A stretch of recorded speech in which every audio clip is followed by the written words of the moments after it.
मित्रांनो, मी वेळोवेळी सांगत आलोय की महायुतीमध्ये काही सुरळीत चालू नाहीये, अंतर्गत वाद भरपूर आहेत आणि त्यातच आता अमोल मिटकरी यांचं वक्तव्य आलेलं आहे की जर महायुतीमध्ये राष्ट्रवादी काँग्रेस अजित पवार गटाला सन्मानजनक जागा मिळाल्या नाहीत विधानसभेला तर आम्ही स्वतंत्र लढू.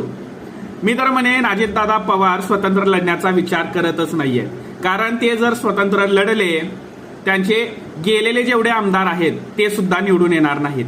त्यामुळे अजित पवार आता सेफ गेम खेळतील आणि भाजप जसं म्हणेल म्हणजे देवेंद्र फडणवीस जसं म्हणतील त्या पद्धतीने विधानसभेची निवडणूक लढवतील आणि जेवढ्या जागा भाजप राष्ट्रवादी काँग्रेसला देईल तेवढ्याच जागांवर अजितदादा निवडणूक लढवताना दिसतील आपल्याला. अमोल मिटकरी सारखे कितीही नेते काही कमेंट केले तरी सुद्धा ते महायुतीतून बाहेर येऊ शकत नाहीत, कारण त्यांची ताकद किती आहे हे त्यांना कळलेलं आहे.